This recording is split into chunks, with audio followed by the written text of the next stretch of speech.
for your sake, and especially if you have children, you need to protect yourself. And I'm certainly not, it's not my job to say, leave your husband, leave your wife. Believe it or not, there are women who are abusive to their husbands. I mean, I've heard of women beating up their husbands, and this is cool. As I prayed on the phone to become a Christian, I felt what I can only describe as a blanket of peace in my room. I know that sounds crazy, but a heavy feather-like blanket descended on me. Then when the lady who called prayed for me to receive the Holy Spirit, a cool breeze swept in through. Joyce Meyer has named the pastors involved in serious crimes. In recent weeks, North Texas churches have been rocked by a series of prominent resignations, with allegations ranging from moral failures and immoral conduct to, in some instances, accusations of misconduct. Since May, at least 7 pastors from megachurches in North Texas have quit or been let go. 3 individuals have been arrested on multiple charges, while another faces an internal church inquiry over comparable allegations. Accusations against additional pastors remain ambiguous. According to victims' rights lawyer Michelle Simpson Tuegel of Dallas, the events in North Texas are having a domino effect. It often starts with the voice of one courageous survivor who comes forward, and it communicates to other survivors within that institution, and often others, that they're not alone, she said. And more might come forward, she added. Tuegel pointed out that misconduct can sometimes be alarmingly obvious, yet it's frequently overlooked or concealed. She explained that in institutions like megachurches, where financial interests are intertwined with reputation, there's often a strong drive to avoid any negative perception. She said, "That doesn't mean that there's more misconduct or less, but I think it allows it to thrive in the secrecy that sometimes pervades those institutions. Just because of the sheer number of people, and the profit and money involved, and a lot going on in these churches, it's easier to continue and hurt more people in a megachurch." Pete Singer, the executive director of Grace, emphasized the critical need for churches to maintain transparency with their congregations when someone within the community has caused harm or committed misconduct. Churches need to give some details because saying that just that a person resigned, not giving any other details, doesn't give other people who may have been harmed notice that it's okay to come forward, Singer said. He further added, "People who mistreat others put a lot of effort into being the kind of person that would make you say they'd never do that." So in late July, Josiah Anthony, the head pastor of Cross Timbers Church, resigned.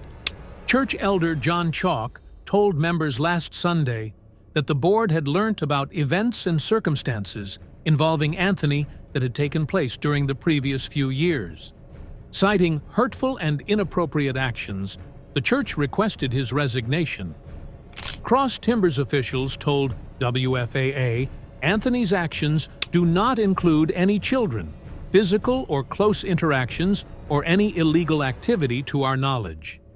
Church elders disclosed to members via email on Thursday that 2 women had reported inappropriate communication with Anthony to the church.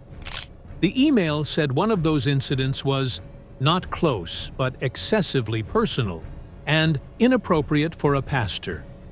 Following Anthony's resignation, a different woman stepped forward, alleging he had sent messages via text and social media that were described as close in nature, as noted in the email.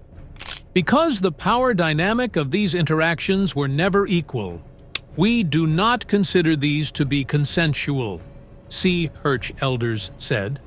Toby Slough, the founder of the church, will act as interim pastor while a new leader is sought. At first, it was reported that executive pastor Byron Copeland would take over as interim pastor. For 20 years, he served at Gateway Church in South Lake, where his tenure became controversial after he was implicated in a lawsuit alleging civil rights violations stemming from his aggressive confrontation with a female staff member. Pastor Copeland backed her into a corner of the room they were in and threatened to fire her if she didn't shut up and stop stirring up drama, the lawsuit stated. In late June, Robert Morris, the pastor and founder of Gateway Church, publicly acknowledged engaging in inappropriate behavior following allegations by Cindy Clemshire. Clemshire accused Morris of mistreating her beginning in 1982 when she was just 12 years old, claiming the misconduct persisted for nearly 5 years. Morris left his position as the megachurch's leader on June 18th. Since then, an internal investigation has been started, according to a statement from church authorities.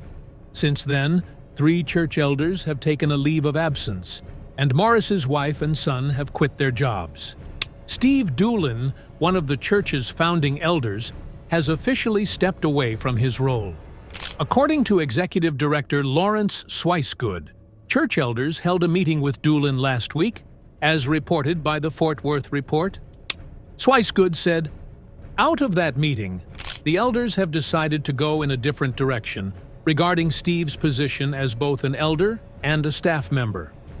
Steve is no longer serving as a Gateway elder and a pastor leading Gateway Kingdom business leaders."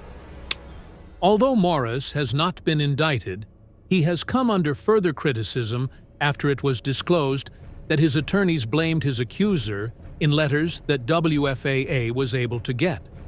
Furthermore, a lawsuit accusing at least 5 church staff members of concealing allegations of the misconduct of a young one has come back into focus following Morris's resignation. Filed by the child's mother in 2020, the case was ultimately resolved in a settlement reached this past May. In early June, Lakeside Baptist Church announced the suspension of youth pastor Luke Cunningham following the revelation of misconduct allegations involving a minor at a previous church where he had worked. Turning Point Community Church in Lubbock informed WFAA that Cunningham, 41, served as the student pastor from 2016 to 2020. They stated that no complaints or allegations were raised either during or prior to his tenure. A few days later, Lakeside Baptist acquired further evidence against him, which led to his termination. Cunningham was taken into custody on June 19th and faced multiple charges, including misconduct of a young one and a second charge of indecency with a young one through close contact, as documented in jail records. These offenses reportedly occurred between 2016 and 2018. Cunningham formerly served at the now-defunct Agape Baptist Church and North Fort Worth Baptist Church. "We believe that when we find a wolf among the sheep, including another who may be called pastor, then the true pastors must step forward and bring about discipline," Lakeside Baptist Senior Pastor Mark Forrest said in an email.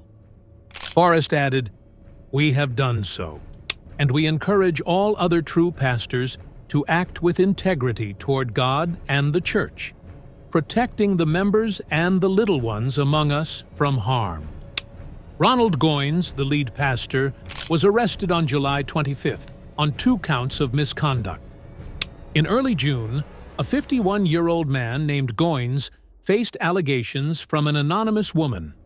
Subsequently, he surrendered himself to the Tarrant County Jail after the Arlington Police Department's Crimes Unit secured 2 arrest warrants for him. The church named a new lead pastor to take Goines' place on Friday. Recognizing the unique challenges that our founding pastor is facing presently, we want his full attention to be focused on becoming healed, whole, and fully restored, church leaders said in a news release. Goines is a prominent figure within the community, having served on Arlington's Unity Council and previously participated in the Arlington Clergy and Police Partnership Program with the APD. After serving as an associate pastor at Stonebriar Community Church in Frisco for 17 years, Tony Camarota was dismissed last month following his admission of a moral failure to the church's leadership. The church sent congregants an email announcing his removal, but asked members to please guard against giving the devil any foothold for more damage to our church, through unnecessary speech and speculation. Tony Evans, the senior pastor of Oak Cliff Bible Fellowship Church, revealed in a statement to the congregation on June 9th that he would be stepping down due to an undisclosed sin. His tenure at the church spanned nearly 5 decades. "While I have committed no crime, I did not use righteous judgment in my actions," Evans told the church. He added, "In light of this, I am stepping away from my pastoral duties and am submitting to a healing and restoration process established by the elders." According to Collin County Jail records, senior pastor Taryn Dames was jailed in May for soliciting prostitution. According to Plano Police, on May 2nd, Dames contacted an undercover officer and proposed $150 in exchange for sleeping. Upon arriving at the motel location provided by Dames, the officer was recorded by police at the scene. In June, he was charged with the crime. In a statement issued Wednesday, Executive Pastor David Lawson confirmed that Dames was dismissed from his role as soon as the incident came to light. Lawson described Dames's actions as a moral failure. On the other hand, following the accusations of misconduct against founder Robert Morris, 2 speakers have withdrawn from the Let's Dive In summer series at Gateway Church in Texas. Joyce Meyer and Dr. Ben Carson were both set to speak at the Texas church as part of its ongoing series, but have since withdrawn. Meyer, a longtime speaker at the church, most recently delivered a message in May.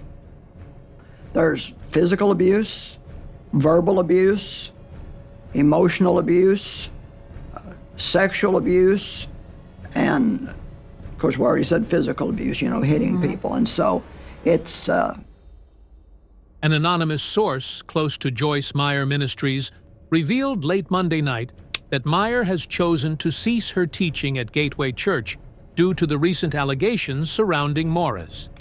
The spokesperson told the Christian Post, "I can confirm that Joyce Meyer has decided to withdraw from teaching at Gateway Church. The ministry has not made any public statements about this matter, but there are many examples readily available of Joyce Meyer strongly condemning all types of abuse and her compassion for survivors." Meyer has been outspoken about the misconduct she endured as a kid at the hands of her father, claiming that he must have mistreated her more than 200 times before she was 18. On July 6th and 7th, Dr. Ben Carson, a well-known neurosurgeon and former secretary of the Department of Housing and Urban Development, was scheduled to deliver the sermon. A spokesperson for Carson told Christian Post, "Given the circumstances, the church asked us to cancel our earlier commitment in order to allow for the healing process to take place. We are praying for their community during this difficult time." The Texas Department of Public Safety, together with the Arlington and Fort Worth police departments, provided assistance in this investigation. Brett Jared Monroe, 39, a former associate pastor at Heritage Baptist Church in Arlington, Texas, admitted in January to a charge of exploitation of a young one. On December 11, 2019, special agents from HSI carried out a search at Monroe's residence. During the investigation, Monroe confessed to using his cell phone to secretly record a young female victim while she was showering at his home in Arlington. Court documents reveal that Monroe then transformed the video into still images, which he stored in an online account. Monroe acknowledged sending, receiving, and exchanging questionable content online for years to feed his addiction, according to an agent's testimony before sentencing. He also admitted to secretly filming several additional young victims taking a shower in his home. This individual's actions were revolting, and the harm he caused to innocent children is devastating and forever lasting. His conduct was particularly disturbing because he was a trusted member of the community, said Ryan L. Spradlin, special agent in charge of HSI Dallas. Ryan added, "Protecting the most innocent members of our society is a top priority for HSI, and we will never relent in our efforts to put monsters in disguise, like Monroe, where they belong, behind bars. The case was prosecuted by the Northern District of Texas Assistant U.S. Attorney A. Salim. This investigation was carried out as part of HSI's Operation Predator, a global effort aimed at safeguarding young ones from predators. Since its inception in 2003, Operation Predator has led to the arrest of over 25,000 individuals involved in crimes against children, such as producing and distributing exploitation material online, traveling abroad for trafficking. In fiscal year 2019 alone, HSI special agents arrested more than 3,500 predators and identified or rescued over 1,000 victims through this initiative. Meanwhile, 4 months after Cindy Clemisher bravely shared the harrowing account of the mistreatment she endured years ago at the hands of former Gateway senior pastor Robert Morris, the fallout continues to ripple through the North Texas religious community. Morris has resigned in shame. Numerous elders have been ousted from their roles, and the Gateway congregation has seen thousands depart. It's not right. It's people who are abusive toward other people. Something has probably happened to them in the past. This week, Clemisher shared her painful experiences with the Dallas Morning News, recounting the years she endured misconduct at the hands of Morris, a family friend her parents had embraced as one of their own. They allowed him to stay in their home while he led youth revivals in the area, unaware of the torment he inflicted on her. In 1982, on Christmas Day, a young Morris, in his early 20s and already married, invited Clemisher, only 12 at the time, into his room. She kept the misconduct a secret, she later revealed, because the pastor convinced her it would ruin everything. The exploitation reportedly persisted for over 4 years. At the age of 17, Clemisher confided in a family friend about the ordeal, leading the friend to inform her parents. "We were shocked, devastated, angry, and extremely sad. But we were thankful to put an end to this horror for her and to begin the lifelong journey of healing." Clemisher's parents, Susan and Jerry, said in a letter to DMN. They added, "Decades of suffering do not go away because her story is finally being heard. But it is a testimony to our determination as a family, and Cindy's unbreakable spirit to heal and live a life of joy and purpose." Nearly 4 months after Clemisher publicly accused Morris of misconduct, in a June interview with Christian blogger D. Parsons of the Watchburg Watch, the family shared their journey of healing. This interview sparked a wave of reflection at Gateway Church, one of the largest megachurches in the country, with over 100,000 members at the time. Morris, a prominent conservative religious figure in Texas, who had previously advised Gov. Greg Abbott and former President Donald Trump, stepped down from his position at Gateway just 4 days following the interview. Since then, numerous pastors, including James, the son of Morris, have either taken a leave of absence or resigned from Gateway as a result of an ongoing investigation into Clemisher's accusations, conducted by the church's hired legal team, Haynes and Boone. At the same time, there has been a surge in the number of pastors in North Texas being dismissed from their positions due to allegations of misconduct and other controversies. At 63, Morris acknowledged to the Christian Post in June that he engaged in inappropriate behavior with a young lady, but has since kept silent on the matter. To date, he has not faced any civil or criminal charges, and due to the statutes of limitations in both Oklahoma and Texas, it remains uncertain if legal action will ever be taken against him. Clemisher, now a 54-year-old grandmother of 4, shared with the Christian Post earlier this year that she attempted to file a civil lawsuit against Morris in 2005. However, She claimed that Morris's legal team implied she was partially at fault for the misconduct, citing her flirtatious behavior. She was offered $25,000 in exchange for signing a non-disclosure agreement, but Clemisher declined the offer. In an interview with the Dallas Morning News this week, Clemisher shared the story of her lifelong path to healing, a journey that spanned decades of therapy. Her own experiences have inspired her to dedicate herself to advocating for other survivors of misconduct. I have seen her grow emotionally and have more peace in the last 4 months than I have in the last 20 years, said Tracy Jungels, Clemisher's friend for 3 decades, to DMN. Clemisher has also found a sense of purpose in helping people who also were mistreated by religious leaders. "I'm not lugging it around like I was," Clemisher reportedly said in August at the Survivors Network of those on abuse by priests meeting in Houston. Clemisher added, "I literally felt the shame lift off of me when I realized the response of the world." In another development, Robert Jeffress, the senior pastor of First Baptist Dallas, was on his way home following his attendance at Donald Trump's election night watch party in West Palm Beach, Florida.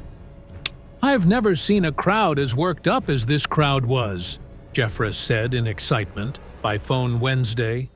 The 68-year-old pastor shared with me that he was celebrating after spending the past year urging his 16,000 congregation members and countless followers on social media to disregard the idea of a separation between church and state. He also encouraged them to cast their votes for Trump over Vice President Kamala Harris in the upcoming election. Jeffress was aware that white conservative Christians might disagree with Trump on issues like abortion and LGBTQ rights, but he reassured his flock that backing the Republican candidate for a second term would secure them a place at the table in another Trump administration.